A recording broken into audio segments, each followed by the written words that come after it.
Hello friends, आज हमारा topic है राजस्थान की मृदा। मृदा लैटिन भाषा के सोलम शब्द से बना है। सोलम का अर्थ होता है फर्श। मृदा दिवस 5 दिसंबर 2014 से मनाया जा रहा है।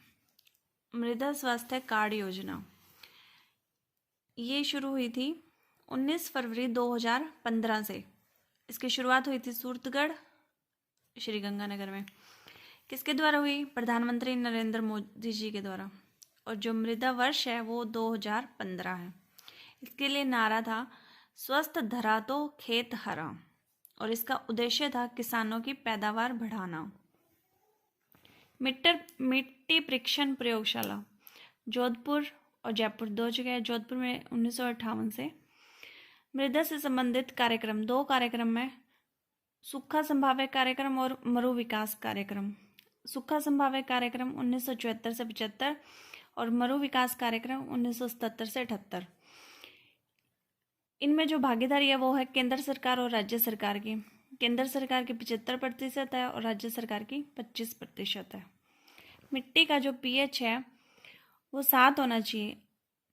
7 क्या होता है कि उदासीन होता है, यानी कि जो अगर मिट्टी का पीएच मान 7 है तो वो उपजाऊ मिट्टी होती है।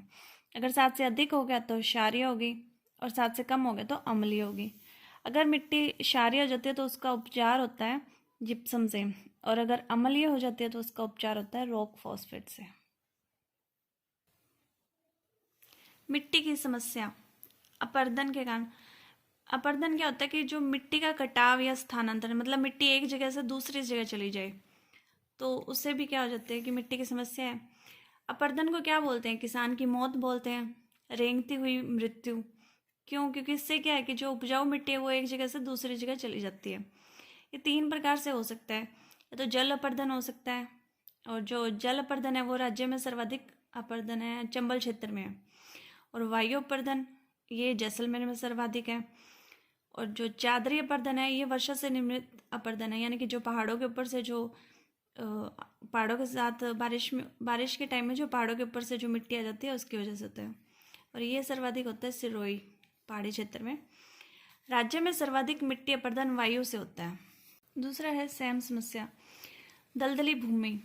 इसके कारण क्या है कि सर्वाधिक सिंचाई या नहरी क्षेत्र में होता है। इंदिरा गांधी नहरी क्षेत्र है, वहाँ पे जो है कि जो भूमि है वो दलदली हो जाती है, जिससे कि सैम की समस्या हो जाती है। इसके लिए जो गांव है जहाँ पे सबसे ज़्यादा ये समस्या है वो है बड़ोप्पल हनुमानगढ़ में। इसका उपचार होता है यूकेलिस, यानी सफ़ेदा के जो पेड़ हैं वो ज़्यादा लगाए जा रहे हैं, और इसके साथ जिप्सम। इससे इसकी जो समस्या का उपचार हो रहा है। मिट्टियों का वर्गीकरण 2 तरीके से है। एक तो है ICAR और दूसरा है जो नवीन या वैज्ञानिक। ICAR 8 प्रकार का है और जो वैज्ञानिक है वो 5 प्रकार का है। राजस्थान में मिट्टियों का सामान्य वर्गीकरण यानी कि ICAR वाला, ये 8 प्रकार की होती हैं। नंबर 1 है रेतीली मिट्टी। इसके जो अन्य नाम है वो है बलुई मिट्टी, प्यासी मिट्टी, मृस्थलीय मिट्टी, सर्वाधिक मोटे कणों वाली मिट्टी। अब इसका जो निर्माण हुआ था वो हुआ था टैथिस सागर के अवशेषों से, क्योंकि इसका जो विस्तार है वो मरुस्थलीय प्रदेश है। और राज्य में सर्वाधिक विस्तार वाली मिट्टी भी रेतीली मिट्टी है। नंबर 2 पर्वतीय मिट्टी। इसके जो अन्य नाम है अधूरे निर्माण वाली मिट्टी। इसका जो निर्माण हुआ है वो है क्वार्टाजाइट व नीच चट्टानों से इसका जो है पर्वतीय मिट्टी का निर्माण हुआ है। इसका विस्तार है अरावली क्षेत्र, ये तो पर्वतीय मिट्टी नाम से ही याद हो जाएगा। और ये है सिरोही में। जो दोनों ढालों में है उसमें जो अरावली पर्वत के जो दोनों ढालों में ना मक्का का उत्पादन अधिक होता है वहाँ पे। जलोढ़ मिट्टी। इसका जो अन्य नाम है दोमट, कचारी, बाढ़ वाली मिट्टी, डेल्टाई वाली मिट्टी, ये इसके अन्य नाम है। इसका निर्माण होता है नदियों से। इसका जो विस्तार है पूर्वी मैदानी प्रदेश या नदियों से निर्मित मैदान है, वहाँ पे जलोढ़ मिट्टी का निर्माण होता है। इसकी विशेषता है कि राज्य में सर्वाधिक उपजाऊ मिट्टी है ये। क्यों है? क्योंकि इसकी जो मिट्टी है उसमें कैल्शियम और फास्फोरस की जो है अधिकता है, जिससे कि ये उपजाऊ है। और भारत में जो सर्वाधिक मिट्टी है वो जलोढ़ मिट्टी है। जलोढ़ मिट्टी 2 प्रकार की होती है, बांगर और खादर। बांगर पहले नदियाँ बहती थी पर अब नहीं बहती, मतलब कि जो पुरानी जलोढ़ मिट्टी है उसको बांगर बोलते हैं। और ये कम उपजाऊ होते हैं। खादर है जहाँ पे नदियाँ हर वर्ष उपजाऊ मिट्टी लाती है, मतलब नदियाँ बहती हैं पानी के साथ, हर वर्ष जो उपजाऊ मिट्टी लेके आती है, तो इसको नवीन जलोढ़ मिट्टी बोलते हैं और ये सबसे ज़्यादा उपजाऊ है।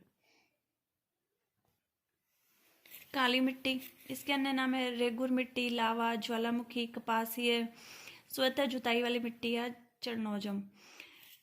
इसका जो निर्माण हुआ था वो ज्वालामुखी और बेसाल्ट चट्टानों से हुआ था। मतलब जो इसका मिट्टी का जो काला रंग है उसका कारण यही है क्योंकि ये ज्वालामुखी और बेसाल्ट चट्टानों से बनती है, इसलिए ये काली मिट्टी है। इसका विस्तार हरदोती का पठार और मालवा का पठार, या फिर इसको मालवा का पठार कहते हैं। इसकी जो विशेषता है वो है कि इसका जो विस्तार है वो बहुत कम है, यानी कि न्यूनतम विस्तार वाली मिट्टी है। ये सर्वाधिक जल ग्रहण क्षमता वाली मिट्टी है कि ज़्यादा ये जल ग्रहण कर लेती है, तो इसको सिंचाई की कम आवश्यकता पड़ती है। लोह और एल्युमिनियम की अधिकता है इस मिट्टी में। फिर है लाल चिकनी मिट्टी, इसके जो अन्य नाम है लाल लोमी मिट्टी, रेड लोम। इसका निर्माण होता है कायांतरित चट्टानों से। जो इसका विस्तार है माही बेसिन क्षेत्र में आ गया बांसवाड़ा, प्रतापगढ़, डूंगरपुर, उदयपुर, यानी कि जो दक्षिण राजस्थान है वो। इसकी विशेषता है कि ये मक्का के लिए उपयोगी है। फिर आता है लवणीय मिट्टी, इसके अन्य नाम है क्षारीय, रेह, कल्लर, उसर, बंजर, चौपेन मिट्टी। अब ये क्षारीय है तो मतलब ये अनुपजाऊ मिट्टी होगी क्योंकि इसका जो pH मान है वो 7 से अधिक है। इसका निर्माण हुआ था अत्यधिक सिंचाई या नहरी खोज। इसका जो विस्तार है वो खारे पानी की झीलों के आसपास का क्षेत्र है। इसकी विशेषता है कि ये अनुपजाऊ मिट्टी है। इसकी जो लवणता दूर करने का जो उपचार है वो जिप्सम से होता है। लाल काली मिट्टी, इसका निर्माण है कायांतरित और ज्वालामुखी से। जो इसका विस्तार है वो है प्रतापगढ़, चित्तौड़गढ़ और भीलवाड़ा में। इसकी विशेषता है कि मक्का, कपास और अफीम अधिक होती है। भूरी रेतीली मिट्टी, इसका निर्माण होता है ग्रेनाइट और नीच चट्टानों के अपक्षरण से। जिसका विस्तार है वो बनास बेसिन और लूणी बेसिन है। ये 2 प्रकार के होते हैं, भूरी दोमट और काली दोमट। भूरी दोमट गग्गर बेसिन और काली दोमट चंबल बेसिन। एक और है लाल पीली मिट्टी, इसका विस्तार है बनास क्षेत्र। इसकी जो विशेषता है मोटे अनाजों के लिए उपयोगी है। मोटे अनाज ज्वार हो गया, ज्वार कहाँ होता है? अजमेर में। मिट्टियों का नवीन या आधुनिक या वैज्ञानिक वर्गीकरण, ये दिया था अमेरिका ने।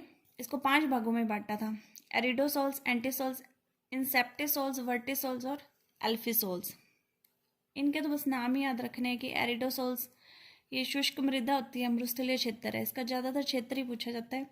एंटीसोल्स का पूछ लेते तो पश्चिम राजस्थान, इंसेप्टिसोल्स का दक्षिणी क्षेत्र, वर्टिसोल्स का हरदोती पठार और एल्फिसोल्स का पूर्वी क्षेत्र। फ्रेंड्स, अगर आपको ये वीडियो पसंद आई है तो चैनल को सब्सक्राइब करें, वीडियो को लाइक एंड शेयर करें। Thank you.